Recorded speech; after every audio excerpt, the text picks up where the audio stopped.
Fala, queridos, tudo bem com vocês? Eu me chamo Michael Clarim e é sempre um prazer estar aqui para juntos estudarmos o resumo geral da lição da Escola Sabatina. Veja só, se você está chegando aqui agora no nosso canal, aproveite, se inscreva, ative o sininho das notificações, deixa aí o seu like, o seu comentário. Michael, porque você sempre pede para deixar interação, comentário. O YouTube, ele avalia o conteúdo, avalia as reações e ele sugere para outras pessoas. E o nosso objetivo aqui, sem dúvida, é formar um grande exército de estudantes da lição da Escola Sabatina, da Bíblia, da Palavra de Deus. Vai ser mais delongas, roda a vinheta e vamos para o vídeo. Queridos, o tema da lição desta semana é cidadania celestial. Afinal de contas, nós estamos caminhando em direção à cidade de Deus, à promessa grandiosa do Senhor. E o verso para memorizar está em Filipenses capítulo 4, verso 6, que diz o seguinte: não fiquem preocupados com coisa alguma, mas em tudo sejam conhecidos diante de Deus os pedidos de vocês, pela oração e pela súplica, com ações de graças. Queridos, na lição desta semana, Paulo vai lembrar aos cristãos que eles não pertencem a esse mundo. A promessa de Deus é que o reino celestial está sendo preparado para todos aqueles que se submetem a fazer a vontade do Senhor. E Paulo vai trabalhar alguns pontos, alguns temas importantíssimos ao longo desta caminhada que estamos trilhando aqui. Primeiro, ele vai falar da alegria e da paz em Cristo, ou seja, a vida cristã é marcada pela confiança em Deus, mesmo diante de adversidades, diante das lutas, das dificuldades, das atrocidades que temos visto e assistido. Queridos, Paulo diz assim, olha, tenham alegria e paz em Cristo. Que a paz e a alegria de Cristo reine no coração de vocês, reine na mente. Paulo vai falar também da oração e da gratidão. Em outras palavras, a prática constante da oração é apresentada como antídoto contra a ansiedade. Ao longo do percurso da vida humana aqui na Terra, ao longo do percurso da caminhada cristã, em alguns momentos, Satanás tenta plantar no coração dos servos e servas de Deus, aquela palavra que é tão temida, a ansiedade, aquela ansiedade descontrolada. Afinal de contas, a ansiedade, a depressão, o estresse tem sido a doença ou as doenças do século, né? Quantas pessoas têm sofrido, infelizmente, por conta dessas que são doenças emocionais. Agora veja, Paulo também vai instar aos seguidores de Cristo que imitem a Jesus. Jesus é o modelo, Jesus é o molde para o cristão. Paulo incentiva os crentes a seguirem o exemplo da vida piedosa. Eu acho interessante quando Paulo diz assim, olha, sejam meus imitadores, assim como eu sou de Cristo. No início da jornada, da jornada cristã de Paulo, ele diz assim, o bem que eu quero fazer eu não faço, mas o mal que eu não quero, esse eu faço. E aí chega um momento que Paulo diz assim, olha, me imitem, assim como eu tenho buscado imitar a Cristo, façam aquilo que eu faço a partir da imagem que vocês têm de Cristo em mim. E veja, Paulo também mostra através das suas palavras que há esperança escatológica, a transformação do corpo mortal em um corpo glorificado. Está lá em Filipenses capítulo 3, verso 21, que aponta para a consumação da salvação. Ou seja, nós estamos aqui nesse processo de salvação, fomos salvos por Cristo, estamos salvos em Cristo e finalmente quando Ele voltar seremos totalmente salvos, teremos o nosso corpo transformado num corpo imortal, num corpo incorruptível. É isso que diz também 1 Tessalonicenses capítulo 4, a partir do verso 13. Paulo vai destacar também a alegria como disciplina espiritual. E a alegria não é circunstancial, mas fruto da presença de Cristo. Quando Cristo habita em minha vida, apesar das adversidades, apesar das lutas, das dificuldades, segundo o apóstolo Paulo, nós precisamos ter alegria, porque a alegria está em uma pessoa, não nas circunstâncias, não nos momentos. E Paulo também fala da paz que excede todo entendimento, e essa paz é a paz divina. É impossível, esse mundo não pode transmitir a paz plena. A paz plena e verdadeira somente pode ser encontrada em Deus, e essa paz, ela consegue acalmar o nosso coração. Diante de todas as inquietações da vida, a paz que vem de Deus, que excede todo entendimento, ela consegue nos trazer segurança. Paulo vai falar também da generosidade, do contentamento.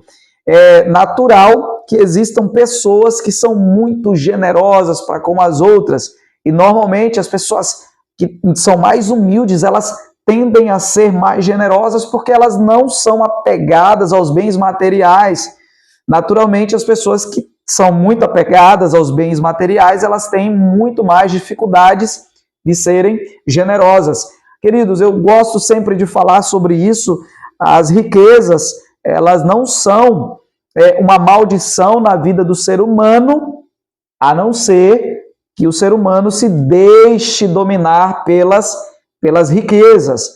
As riquezas servem para que vidas sejam abençoadas a partir das bênçãos que Deus derrama sobre a vida de algumas pessoas, mas infelizmente, algumas delas se deixam dominar pelas riquezas. E é importante entender também que você deve estar contente com aquilo que Deus concede a você. Veja só, dentro do contexto cristológico, Cristo é o centro da cidadania celestial.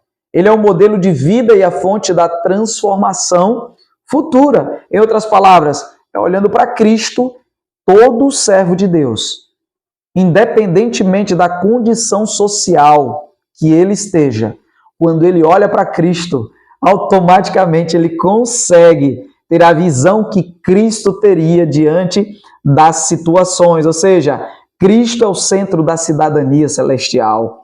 Ele é o modelo de vida e a fonte de transformação futura.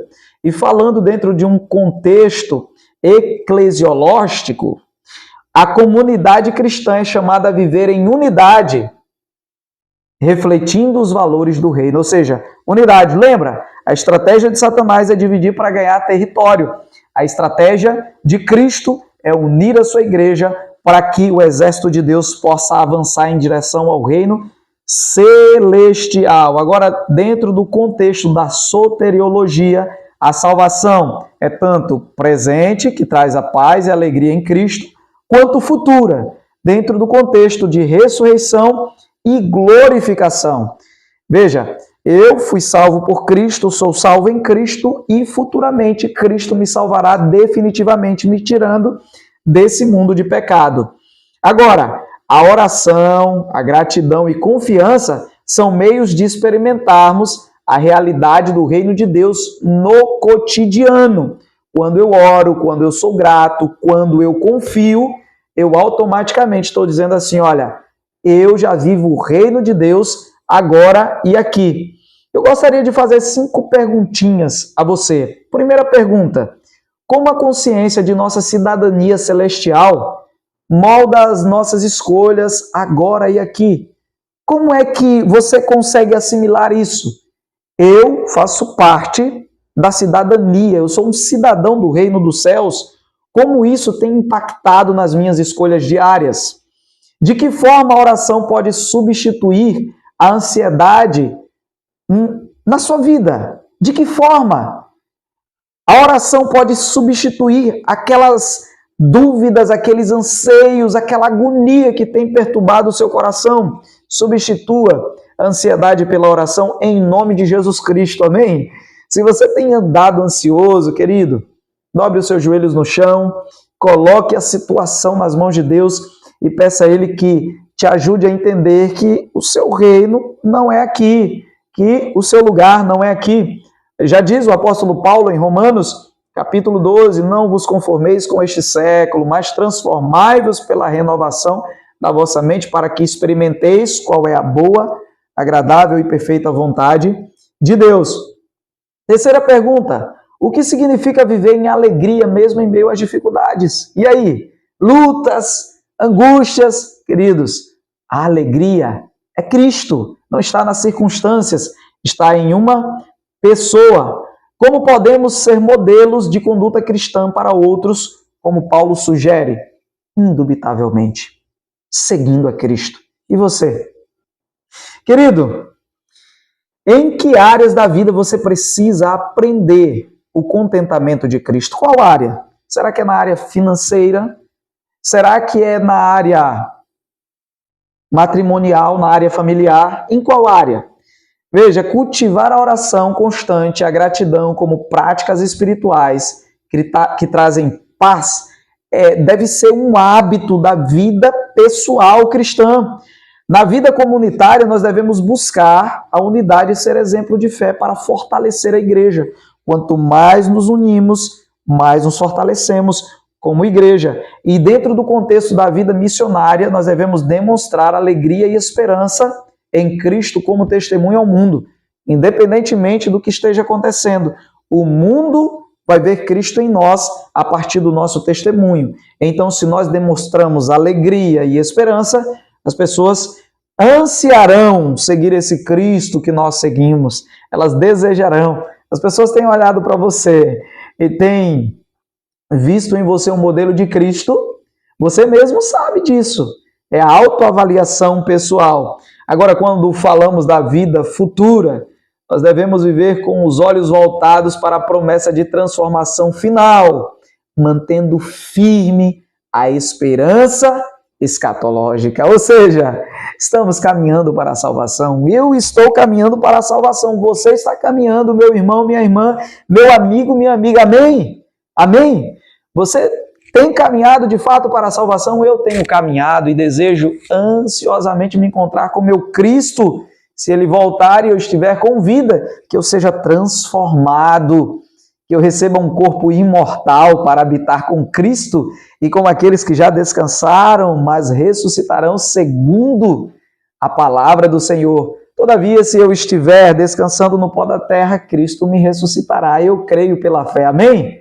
Ore comigo em nome de Jesus. Deus, muito obrigado pela esperança da salvação, pela promessa da ressurreição e muito obrigado pela certeza que o Senhor tem nos dado através da Tua palavra, que esse mundo é transitório, mas a Tua palavra é permanente. Obrigado por tudo, continue fortalecendo a nossa fé em nome de Jesus Cristo. Amém. Querido, não esqueça, se você ainda não é inscrito, se inscreva. Vamos chegar aí aos primeiros 400 inscritos. Amém? E vamos continuar avançando para alcançar muito mais pessoas aqui nesse canal estudando a lição da Escola Sabatina. Abraço forte, beijo no coração em nome de Jesus Cristo.